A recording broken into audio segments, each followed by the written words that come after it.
Welcome to Flim, Flam Film Forum, the podcast where two old people review old movies. I'm your co-host, Will Freeney. And I'm Anita Fernandez. Thanks for joining us.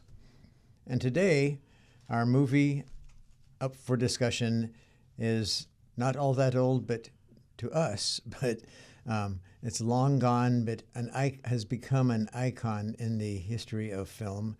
As Good as It Gets. As Good as It Gets, starring Jack Nicholson, Helen Hunt, Greg Kinnear, Cuba Gooding Jr., Skeet Ulrich, Shirley Knight, Yeardley Smith, Lupe Ontiveros, and Jill the dog, which is a treat. A command performance. Yes, definitely a great part, great dog. And if you haven't seen it, by some miracle in the last 27 plus years that it's been in existence, find your streaming service of choice and watch it soon. It's enjoyable, and it's not hard to watch in any way, really, unless you are homophobic, in which case you deserve a hard time. I read phrases describing As Good as It Gets. One of them was James L. Brooks and Jack Nicholson doing what they do best, combining smart dialogue and flawless acting to squeeze fresh entertainment value out of the romantic comedy genre. And that was from critics' reviews.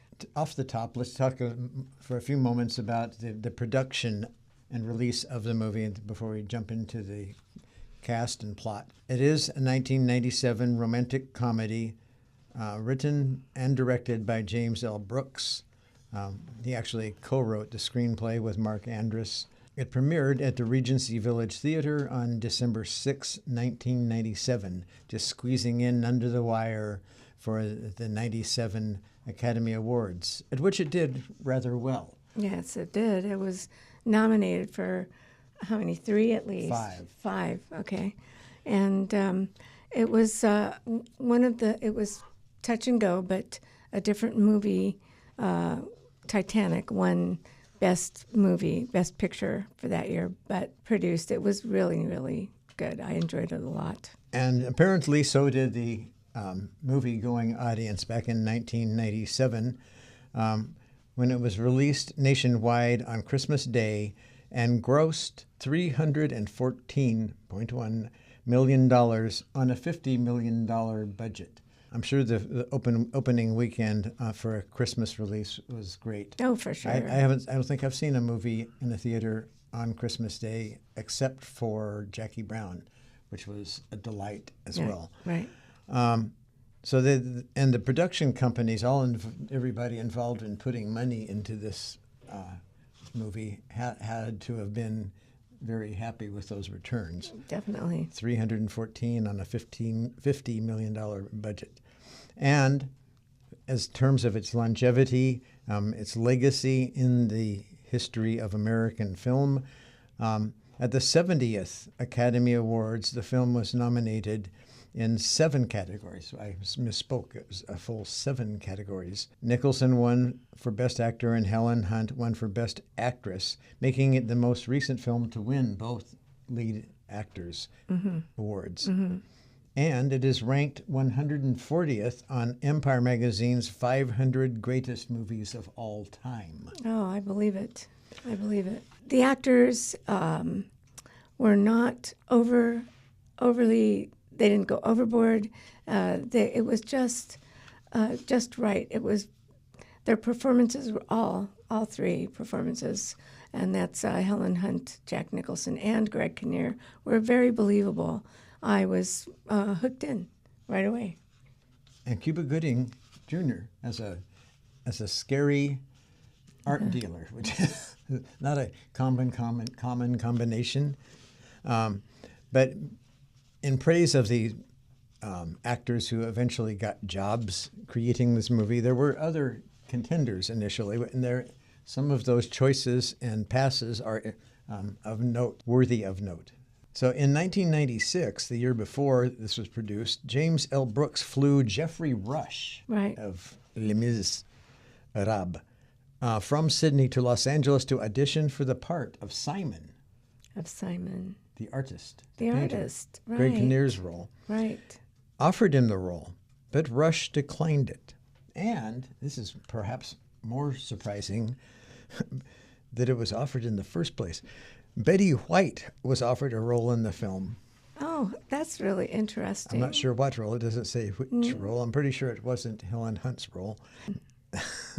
We want to have the human touch. This isn't going to be polished and. That's for sure. It's the Flim Flam Film Forum, for fuck's sake. Well, just don't call it Flam. No, that was the patriarch of the Snopes family. But in addition to Betty declined her role, whatever it was, because she objected to the dog being thrown down the trash chute. Oh. Enough to walk away from a movie where you know the SPCA is going to be on set the whole time.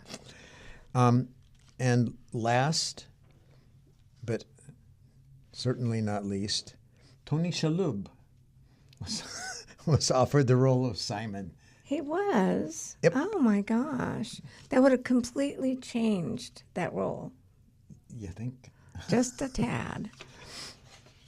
I thought Kinnear played it in such a sensitive way. He was wonderful without being flamboyant. He was wonderful. He was sensitive and receptive to, and his chemistry was great with the other actors. I thought he was fabulous. Yeah, the interaction between him and Helen Hunt, which becomes almost a romance. Yes. In its own right.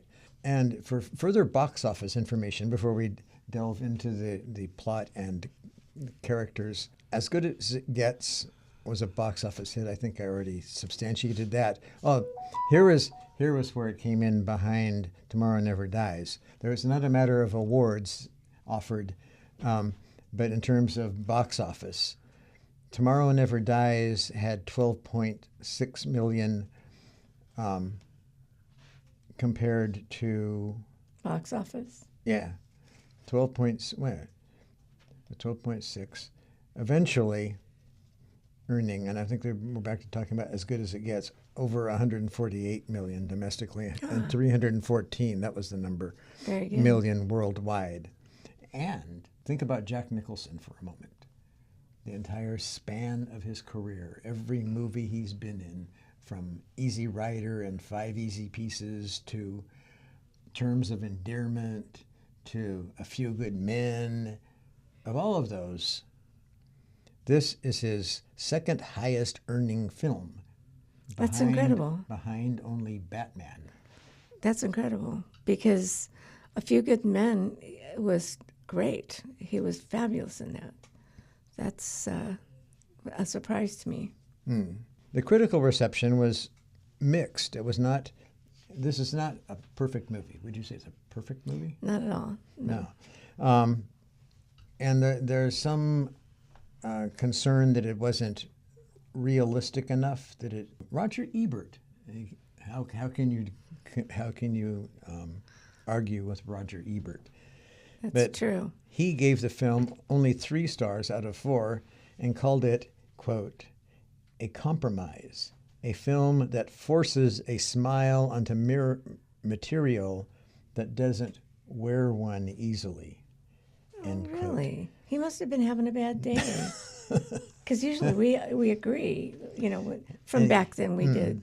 We always agreed. Well, and he also claimed that the film drew back to story formulas, that he felt that it was too formulaic. Yeah. And it does have a rather tidy conclusion. Yeah.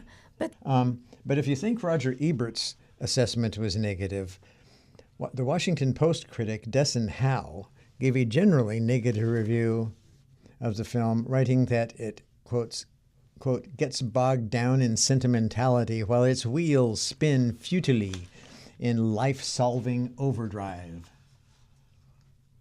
Again, someone's having a bad day. That's sometimes I've noticed. Well, this is way back when I read I faithfully read every movie critic, and I came to understand that some critics think that they have to criticize. That's how they did it back then. They would say mean things and clip it up, and it was unwarranted in many cases. So that could be the way he faced it. Well, we'll put it in the credits. Okay. So there you have it. And although it wasn't received well enough by the Academy to win Best Picture, it did do well enough with the foreign film press, who offer the Golden Globes to win Best Picture. And once again, Jack Nicholson and Helen Hunt also won Best Actor awards from the Golden Globes. Well, I'll start with Helen Hunt. Her character is played with remarkable sensitivity and heart. Jack Nicholson plays Melvin Udall, an author whose OCD exacerbates his penchant for sharp-witted, cruel put-downs.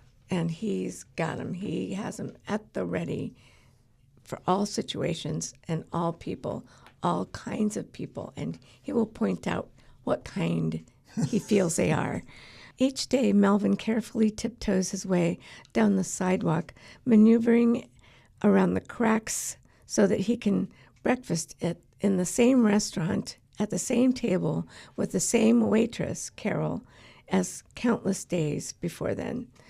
His routine is of the utmost importance, owing to his OCD. He's a man who's a wordsmith, who has the ability to stab with words and then twist them without any awareness as to how deeply he wounds those around him.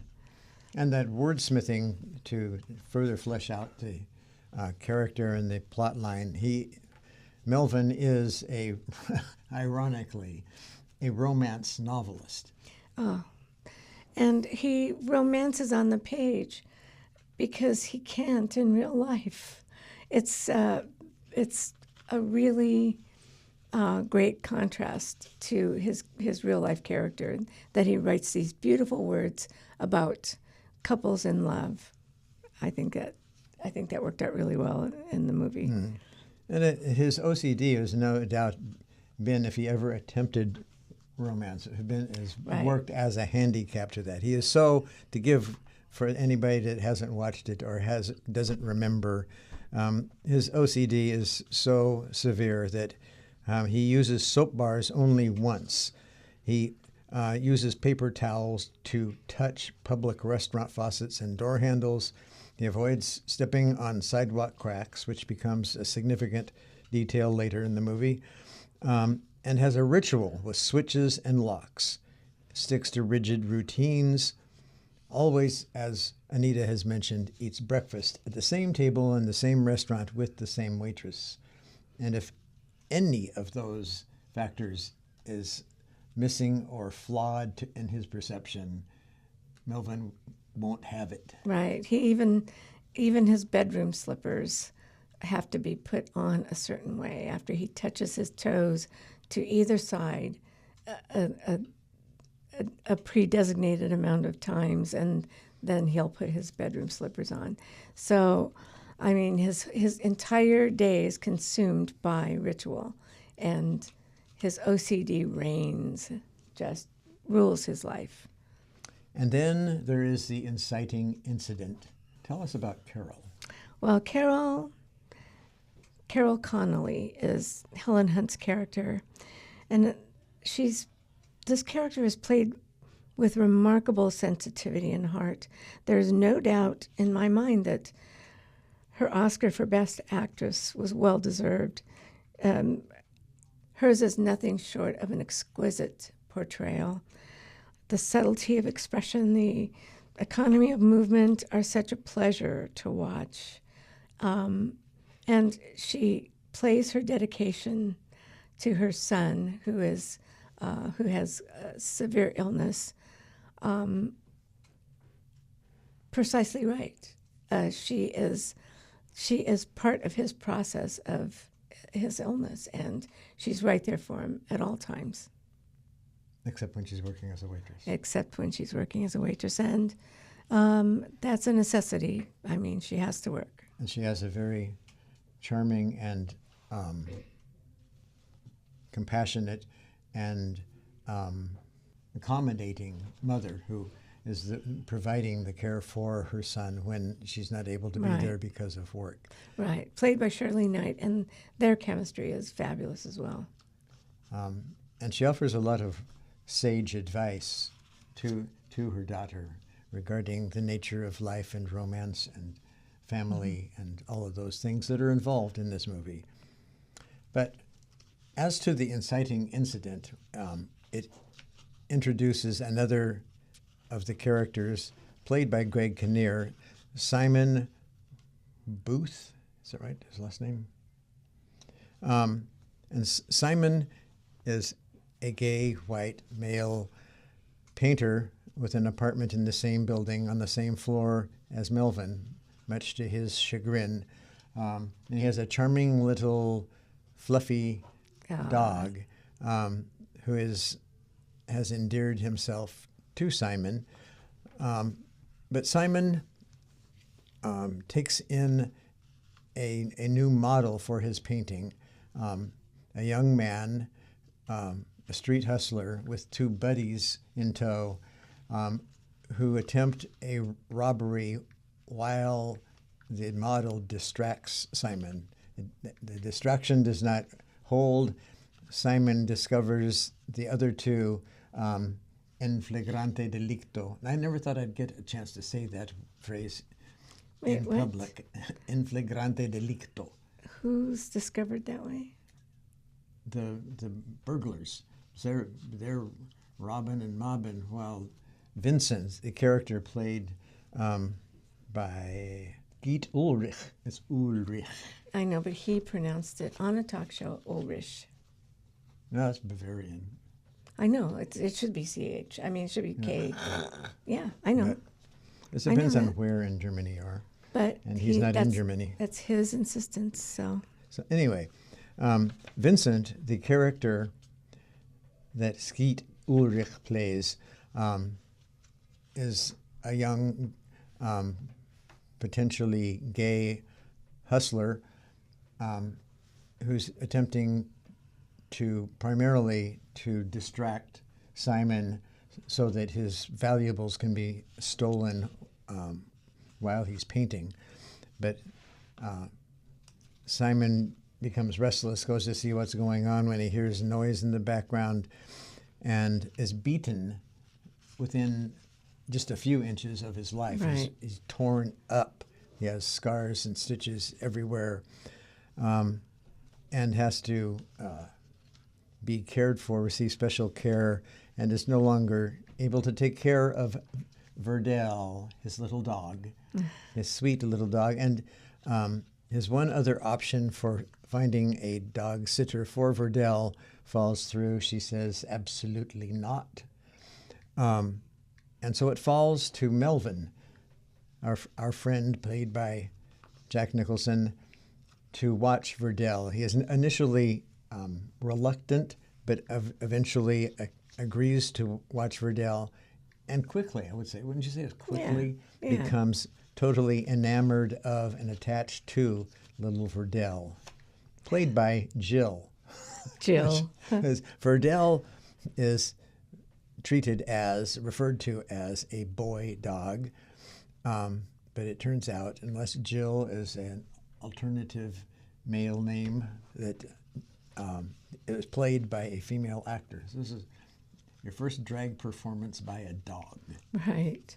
Well, Lassie was supposed to be a girl and was played by a boy, a male dog the whole time. So anyway, in any case, that is the inciting incident, is that Simon has to give up Verdell for care by his crusty curmudgeon neighbor, Melvin. And then Carol reveals to Melvin in the course of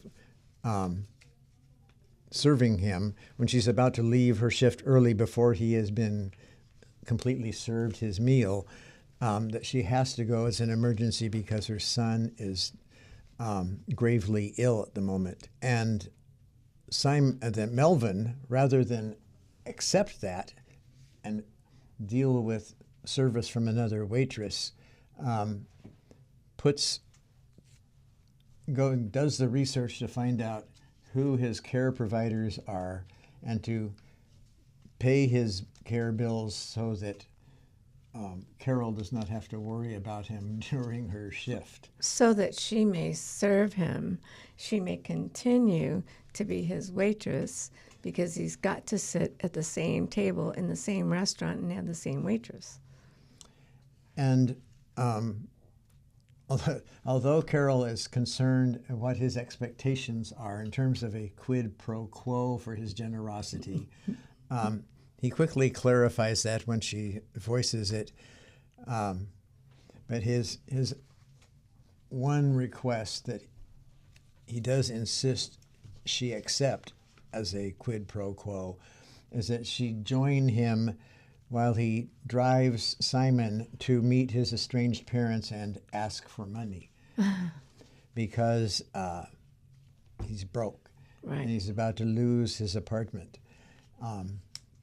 Right. His paintings aren't selling well. His medical bills are just piling up, and he's having a difficult time with finances of any kind. So he's facing eviction. And so, who takes him in? None other than Melvin. Right. But this is after the stay with the dog, and they. Through some maneuvering, Melvin takes care of his bills, and he also, there's a crack in the armor. He is a real human being underneath. He does have a heart. He's just over the top with his OCD symptoms and can't relate to people on a level they'll accept because he just can't.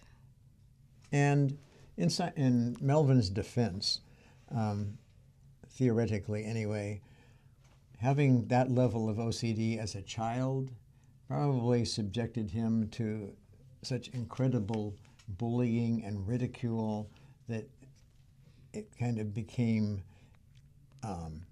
inculcated into his character to be as mean back at the whole world. Oh, yeah.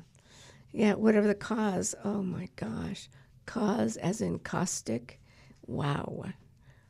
Some of the best lines have come from him. When Simon is sad at one point because he's about to lose everything, Melvin tells him he gives depression a bad name. So, and he goes on. He uses slurs left and right to describe the people in this in the story, and even those he benefits. Yes, and even those he cares about, he's got this compulsion that won't let him just be a nice guy. And who can blame them? Carol is on the brink of leaving him after she agrees to accompany him to New York, and they're at dinner, and there's a sense that there could be something, a chemistry, a fondness right. exchange between them, and then he says, "Oh, I thought maybe you could have sex with Simon and convert him and make him happy." Right. And he also calls what she's wearing a house dress. That was the one that caused her to storm out of the restaurant. She couldn't handle it anymore. And she decided that that's it. No friendship, no, whatever his relationship is to her and to her family, forget it. She was done at that point. And it took a lot of Melvining to get her to that point, because the first time they sit down across from each other at a table, his attempt at a date, she says, "Give me a compliment."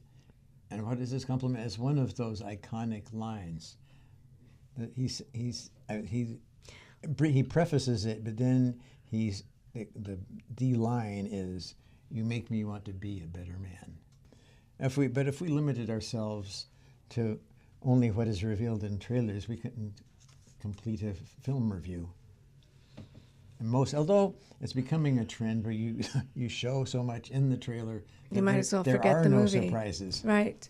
You go to see the movie, and it's just you the can it's the anticipate 2-hour everything. version Yes. of the trailer. Right. Or the 90-minute version of the trailer. Because putting in your minimum effort gets you a 90-minute film. Yeah. No more. The end of the movie is that somehow they manage to ameliorate their reception Yes. and walk into a diner. Yeah. Wasn't it Yeah. a diner? Yeah. And well, I would call it a restaurant. It was a much nicer place than the word diner can cover. Oh, the shot though of it from the elevated shot down at the corner kind of reminded me of that famous and often reprised painting. I think it's by Hopper with all of the Right. dead stars in the diner. Yes, right. It kind of reminded me of that Yeah. diner. Mm-hmm. And are we ready to move on to Yeah. digging into the lesser known parts of the movie? I, for my part, have chosen Brian Doyle Murray, who, as his last name indicates, although not necessarily, but in this case it actually is an accurate assumption, Brian Doyle Murray is the older brother to Bill Murray. And he's no slouch in the film industry himself, although he's far less heralded. And yes, he's a Scorpio. But he himself has been nominated for 3 Emmy Awards in 1978, 79, and 80 for his work on Saturday Night Live in the category Primetime Emmy Award for Outstanding Writing for a Variety, Music, or Comedy Program. He did a lot of writing. Yes. He's had some great roles. He's had some voiceover roles, and he's had some significant roles. From Caddyshack, you remember him? He's very memorable in Caddyshack. And then Modern Problems. I need to go back and watch Modern Problems again, because Brian looks enough like Dabney Coleman that I thought, wait a minute, was that not Dabney Coleman? But it wasn't. He played Brian Still, so I don't remember. He was the Reverend in 16 Candles.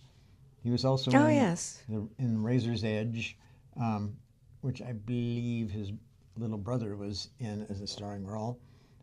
And in Scrooged, likewise, his little brother was the starring role. Right. He was in Ghostbusters 2, and I'm not sure that I even knew there was a Ghostbusters 2. Oh, I did. But he played the psychiatric doctor. Right. Yeah, I went to see it, and I had, because I really loved the first Ghostbusters. This one blew me away. I've seen JFK probably only once. I would love to watch it again. It's a great movie. And I love the director's name. Who's now For which movie? Oliver Stone. Thank you. Oh. So I love Oliver Stone's work. And I do not remember this being Brian Doyle Murray, but he played Jack Ruby in JFK. Crucial role. And equally crucial, but as a punching clown for Wayne's World, he plays Noah Vanderhoff. Remember? What does a sphincter say? What does a sphincter say? What? Right. That was Brian Doyle Murray. Also in Groundhog Day, once again, showing up with his baby brother. In Multiplicity as Walt. Remember Multiplicity? Mm-hmm. And in Waiting for Guffman. No, he's had a long and fairly unrecognized career. Yeah, and in this movie, it's more unrecognizable than most. He has a bit part as a handyman, but he does it justice. And still, I have to say that over the span of his career, look at that. He's been in pages and pages. A ton of movies and television shows and done voiceovers. But in my personal opinion, I mean, he's won his Emmys for writing. And check this out. This is a trivia fact to put in your trivia quiver. He was the only writer for Saturday Night Live to write under all three. He was also, he started out at Second City. He was in Second City troupe in the early 70s and was a regular on the National Lampoon Radio Hour. Oh, wow. Which was syndicated nationally to 600 stations from 1973 to 1975. And listen to this stellar cast that he worked with on the Radio Hour. Richard Belzer, John Belushi, Gilda Radner, Harold Ramis, and Bill Murray. And he was also a featured performer in the National Lampoon show, Stage Show, with Belushi, Radner, Ramis, and Bill. We all know and love SNL as the NBC creation that it is. Sure. But there was actually, it was preceded by an ABC variety show known as Saturday Night Live with Howard Cosell. Oh, yes. You remember that? I do, actually. And he was on there with his brother Bill and fellow Lampoon alum Christopher Guest. I think that's the show, and I'm not going to commit to saying I know that's the show, but I think that's the show that had Muhammad Ali as a guest, and he tried to snatch Howard Cosell's wig off of him. It was pretty funny. That sounds totally Muhammad Ali. So the history of his writing for SNL is that initially he started out acting with these other characters, but during the second, he was cast as a full-time member on NBC Saturday Night Live during its second season in 1977. By the second half of the show's third season in 1978, Doyle Murray was hired as a writer, and there it all began. Amid some cast changes, Doyle Murray was made a featured cast member within the second half of the show's fifth season in 1980. He remained the only writer to return to the show in season 6 and though not a featured player anymore, he wrote for Jean Doumanian. Is that an Armenian name, you think? Is it Jean or Jean? Jean. Jean Doumanian, if you're in France. If you're in France. From 1980 to 1981. After executive producer Lorne Michaels, the entire cast and most of the writing staff had left, leaving behind Brian Doyle Murray. That's interesting. So Dick Ebersol took over as producer near the end of the season, and Doyle Murray was retained. And although he didn't write for the April 11th finale. And he returned as a feature player for the show's seventh season from 1981 to 1982, in which he also anchored the Weekend Update, which had become SNL Newsbreak during his sole season anchoring the segment. And then he and fellow writers Barry Blaustein, David Sheffield, and Pam Norris were the only writers from Doumanian's tenure to return for season 7. He departed after the end of season 7 after 4.5 years of writing for the show and 2 non-consecutive seasons as a featured player. Key point of remark. He is one of the few people to have worked as a writer for all 3 producers of the show. Oh, that's Lorne interesting. Michaels, Jean Doumanian, and Dick Ebersol. Wow. For his work on the show, he was nominated for 3 Emmy Awards in 78, 79, and 80 in the category Primetime Emmy for Outstanding Work for a Variety, Music, or Comedy Program. That's awesome. You got to have a full lung to say that Yeah. in one breath. And then it goes on to say how many of the movies I've already mentioned that he was in, many of them with his little brother, but many not with his little brother, including his role as Noah Vanderhoff in Wayne's World. He was also in 16 Candles, which I want to go back and... Oh, that's a great movie. Where was he in that? Multiplicity, one of my favorite movies. He was in as Walt. Some of these must be voiceovers. Dr. Dolittle? Was there a live-action Dr. Dolittle? There was, with Eddie Murphy. Yeah, it might be in that 1998. And since he had the experience in doing little movies, he was cast in Stuart Little the following year. Understandable. He was also in Kill the Man, which I don't think I've ever heard of, but he was in Bedazzled. Oh, that was funny. That was an offshoot of stand-up. Oh, really? Partners, yeah. Mm-hmm. He was also on Seinfeld as Mel Sanger, the Bubble Boy's dad, and played Joe Hackett's high school baseball coach on a 1982 episode of Wings. He co-starred on the Fox TV series Get a Life and another series that I did not know existed, but now we have to see. Which is? Bakersfield PD.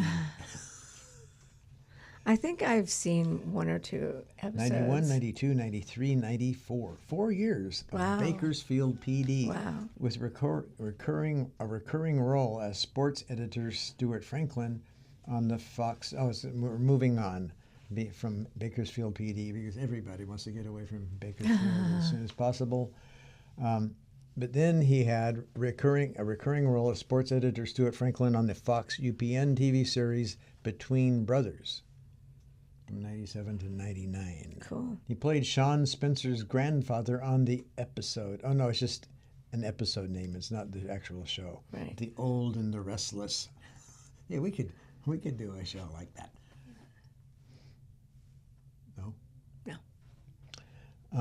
And The Old and the Restless. Oi. well, Jerry Garcia and Dave Grisman had a band of two called Old and in the Way. Murray also voices the Flying Dutchman on Nickelodeon's SpongeBob SquarePants. No way. Now that's something I did not know. I did not know there was a Flying Dutchman Neither on did I. Nickelodeon's SpongeBob SquarePants. Although in retrospect, I think I may have seen a guy with a big mustache and a funny accent Okay. on SpongeBob. Uh-huh. And he voices, which is playing, Coach Tiffany Gills. I'm not gender judging, but I'm guessing that Tiffany is a female character that he's voicing on the Cartoon Network original animated series My Gym Partner's a Monkey. No. Yes. And he had a leading role as Captain Knuckles. So it's with an apostrophe. It's Oh, intended to be pronounced that way. Knuckles. Captain Knuckles in The Marvelous Misadventures of Flapjack. We're getting close to the end of this Brian Doyle Murray bio. Thank goodness. Oh, come. It's not that I don't like him. It's just that There are other things to there discuss. are other things. He appeared in one episode of The Angry Beavers. And he appears as Santa Claus in the Cat Dog episode, A Very Cat Dog Christmas. We should look that up on Oh, sure. YouTube. He also appeared as Salty in the Family Guy episode of Fish Out of Water, the voice of Jack the Barber on King of the Hill. He's been on the entire animation domination. That's incredible. I had no idea he had such a voiceover career. Where was I? Salty in the Family Guy episode Fish Out of Water, Jack the Barber on King of the Hill, and the voice of the mayor in the Ghostbusters video game. The voice of Key, Q-U-I. Is that Key? Key, the promoter in the 2005 video game Jade Empire. Prince Huge on Adventure Time in the episode The Hard Easy. Charlie and Mike Judge's The Good with an E on the end, Family. And Jacob on Motor City. And he voiced the villainous corporate executive, Mr. Twitchell, on the Christmas special Frosty Returns. Oh, yeah. I remember Mr. Twitchell. Do you know? Yeah, I do. You are so well watched. I'm just old and sit in front of the TV a lot. So there you have it. Thank you. And I don't know if anyone remembers. Let's talk a little bit about Greg Kinnear. I'm so old. I was an MTV fan, and I remember him very well. With who he hosted Talk Soup, Greg Kinnear, and so I just want to say that was in 1991. Okay, so he was also a host of Best of the Worst in 1990 to 1991. His breakthrough was, though, he as the first host of Talk Soup, and he left the show for NBC Late Night, a talk show called Later in 1994. Ah, he was the host, or he was a sidekick? He was the host? Uh-huh. You remember this personally? I think I saw maybe 1 or 2 episodes, but I think there was a different show on that I watched instead. There's so many late night hosts. There Remember were. Craig Ferguson? Oh, yeah, very well. Love that guy. Yeah. He's gone. Hilarious. All right. He got really tired of it. And I got tired of hearing him say he was tired of it, frankly. But he's one guy that has a bigger head than even I do. I don't Ferguson know. head is. You think what so? are you trying to say? Nothing. In 1994, Kinnear had his first big screen role as a talk show host in the Damon Wayans comedy Blank Man in 1994. In 1995, he won the role of David Larrabee in Sidney Pollack's remake of Billy Wilder's 1954 classic Sabrina, which I love the Wilder version, the Billy Wilder version. And I do believe I saw this second version with Greg Kinnear, and I thought he was very good. And so, I mean, he became, at that point, he started being a staple, a reliable second banana type role, a supporting role. And after Sabrina was the lead in the 1996 comedy Dear God. In 1997... Dear God was the one with George Allen as God. Dear God. Oh, dear God. You're going to make me look this up. Yeah. I believe it is. Well, it's which was not shifting over. Drew a lot of comment at the time as to the longevity of George. I say it's George Allen. George Burns, Gracie Allen. Yeah. George Burns was like 100 years old when he made that film. He was George Burns was God. Yeah, that's what I said. Oh. Greg Kinnear was in that movie. Yes. That was Right. Dear God, right? Oh. Well, here we go. Dear God. My gosh, that was directed by Gary Marshall. I think the one where he comes back as an angel and he does good things because he was a stinker before he left. He's no Judy Greer, but okay. Help me. Kinnear also hosted a short-lived game show called College Madhouse, which was spun off from the kids' show Funhouse. He became the creator, co-executive producer, and host of The Best of the Worst, which we mentioned. Something that's interesting is that he's done several supporting roles that when you look up his information, and this I'm reading from Wikipedia, it's a surprise as to how many movies he's been in that where he's had the lead role as well. Oh, he was in The Gift, which he was wonderful in The Gift. In 2002, Kinnear starred in Autofocus about the life and murder of actor Bob Crane. Kinnear portrayed Crane. In 2003, he starred in the comedy Stuck on You with Matt Damon as a conjoined twin who pursues his dream of becoming a Hollywood actor in spite of his his joined brother's desire for a different kind of life. In 2005, he starred in the black comedy The Matador with Pierce Brosnan and voiced Phineas T. Ratchet in the animated film Robots. Kinnear co-starred with Steve Carell in the Oscar-winning comedy drama Little Miss Sunshine. Fabulous movie. Oh, Kinnear was in that? Yeah. And with Mark Wahlberg in Invincible, based on the true story of a bartender who tries out for the Philadelphia Eagles football team. He also appeared in Fast Food Nation, playing a fast food executive who discovers secrets about his company. And in 2008, he starred in Flash of Genius, a docudrama about Robert Kearns, who invented the intermittent windshield wiper. His portrayal of then-Major Bruce P. Crandall in 2002's We Were Soldiers brought public attention to Crandall's heroism during the 1965 Battle of La Drang. In February, Crandall was awarded the Medal of Honor in 2007 by President Bush. In Baby Mama, Kinnear played Rob, a local smoothie shop owner, and the romantic interest of Kate, Tina Fey. Aww. So that's a list of his movies. In 2010, he starred as the estranged father of Miley Cyrus's character in The Last Song. He was in the miniseries The Kennedys.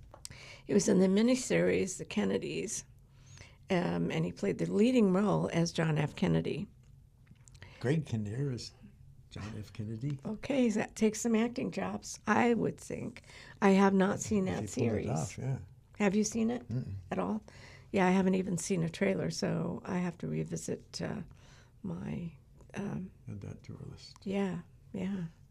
But I have a list of series, so I just want to just check it out. In 2011, Kinnear played a famous novelist in Josh Boone's directorial debut film, Stuck in Love, which followed his relationship with his former wife, Jennifer Connelly, and teenage children. So, Greg's been busy, he's been working, and he's done stellar work, in my opinion. You kind of take him for granted, but that's what a good actor does, I think. They get you to take them for granted because they're part of the production. They're not the standout. They don't strive to be the standout. They strive to be their character. And there is no I in team. That's right. That's right. Back to his filmography, just two questions that it raised. One, Bob Crane was murdered? That's yes. Bob Crane from Hogan's Heroes. You did not know that? No. Yeah, he was murdered, and there was a whole sordid story that started to leak out, and they squelched it. The studios were like, we're not telling kind this. of like when Natalie Wood died. Kind of, yeah, like that. Let's not say anything we would get sued over, dear. Oh, come on. We have to get somebody to watch it that wants to sue us before we have to worry about that. Oh, there we go. Well, the other question that in the film list of films was We Were Soldiers. That was the Mel Gibson vehicle? I believe so, yeah. I think I saw that in the theater. Interesting. Helen Hunt was born in the same year. As Greg Kinnear? 1963. Maybe that's why they had such a good chemistry on screen. It can't hurt. Right. Helen Hunt, June 17th makes Greg Kinnear a Gemini. Yep. Close to your children's birthday. It's a good sign. Most people know Helen Hunt from Mad About You, the TV show. With Paul Reiser. And it was a really hilarious, I thought. The writing was fabulous in that series. And she earned 3 Golden Globe Awards for Best Actress and 4 Primetime Emmy Awards for Lead Actress from Mad About You in 1992 to 1999. And I think that's also remarkable. But a lot of people don't realize that, but it's not well known that Helen Hunt was a child actor, and she began working in her 70s. She began working as a child actress in the 1970s, and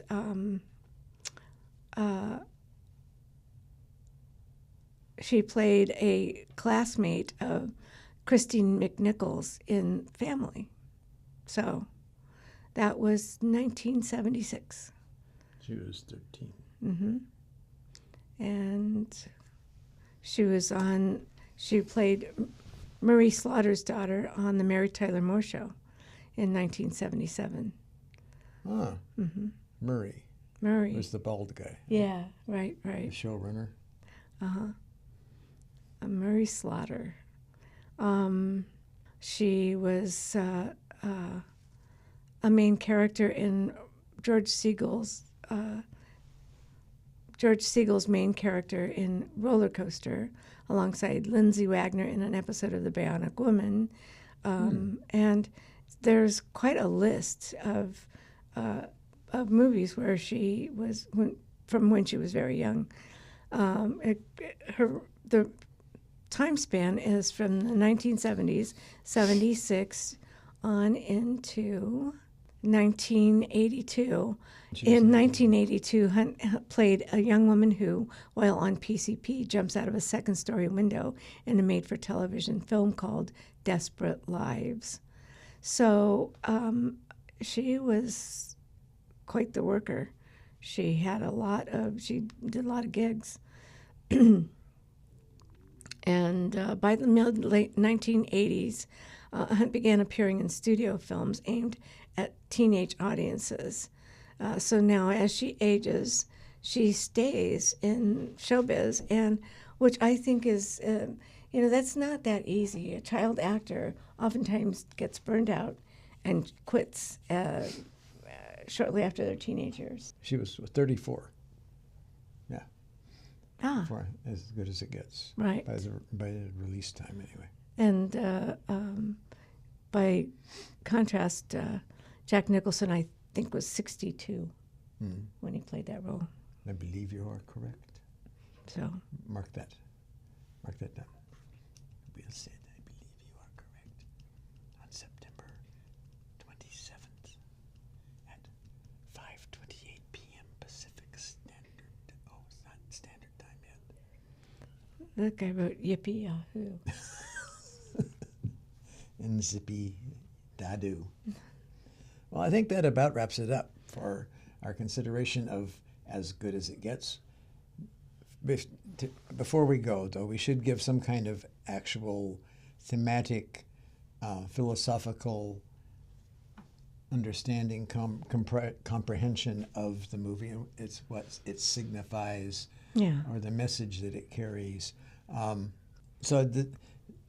And obviously, in this case, if not in most cases, and for a movie or a novel or any kind of story narrative, the main character is the person in whom significant change is going to happen. But the question in this case, it's obvious that character is Melvin. Yes. But the real question is, does Melvin's case in this movie present evidence that real change is possible for severely damaged people? Well, and the OCD is not just something that's from, say, some sort of damage, like a catastrophic illness. It's something that people grapple with every day. There are millions of people who are OCD that have great difficulty maneuvering through their lives. So I'm really glad that this was brought out, because it can't be taken for granted. Yes, he had funny lines. Yes, he was, he saw the light, but he saw the light and became a more human character after seriously taking his medication. And because of him falling for Carol Connolly, Helen Hunt's character, Melvin begins to get better. He makes an effort, which he had not done before, because he is it's just he's fallen into a rut. He's not. He's done. He's gone from day to day doing exactly the same thing, thinking everything is going to be this way always, And nobody has called him on it. Exactly, until she did, and she did it big time. So for that alone, see this movie. So Melvin is not a poster child for OCD. No, no. So regarding Jack Nicholson, I mean, we could talk all day about Jack Nicholson. So let's just take, I'll offer my favorites, you offer your favorites. Yeah, that's a good idea. And we'll say we bow down truly to Jack Nicholson. He's never been a really warm and fuzzy kind of character. No. In any role that he has assumed. But probably the closest he's come to that was his early role as the alcoholic attorney that rides along with Peter Fonda and Dennis Hopper in Easy Rider. Easy Rider. I can see how he would be seen as, oh, that's our guy for many types of roles. In the same way that you can't mention Frida without envisioning the unibrow, you can't mention Jack Nicholson without envisioning the arched brows. That's the truth, which served him well in films like Five Easy Pieces. I was just gonna say. Yeah, and his expressions and Carnal Knowledge, The Last Detail. Oh yeah, The Last Detail. Yeah, he was, and Chinatown. What about Chinatown? And Two Jakes. Yep. Also, though, a lot of people. And One Flew Over the Cuckoo's Nest. He won the Academy Award for Best Actor. Cuckoo's Nest won Best Picture that year, 1975. I think one of his iconic roles, though, is as Jack Torrance in The Shining. And when he pokes his head through the smashed door and says, "Here's Johnny," it's truly frightening. His expression, his manic look, his eyebrows send Shelley Duvall into a tailspin, and she literally had a breakdown on set. So, but it wasn't Jack's fault. No, it wasn't. It was Stanley's fault. It was Stanley's fault. He put her in that situation. He's also great in Ironweed. Did you ever see that movie? No. Oh man. What a remarkable actor. What a stellar career. Yeah, he was great in Chinatown. And so just this little aside. He made a screen debut in The Crybaby Killer in 1958. And he's one of the most critically acclaimed. His 12 Academy Award nominations make him the most nominated male actor in the Academy's history. He is also a Kennedy Center honoree and a recipient of the AFI Life Achievement Award and the Golden Globe Cecil B. DeMille Award. Not bad, not too shabby. That's great, yeah. He's still no Meryl Streep. Well, he'll tell you that, too, in so many, More succinctly and pithily. Yes. He will be pithed. He'll be pithed when he hears this. And without further ado, we bid you adieu.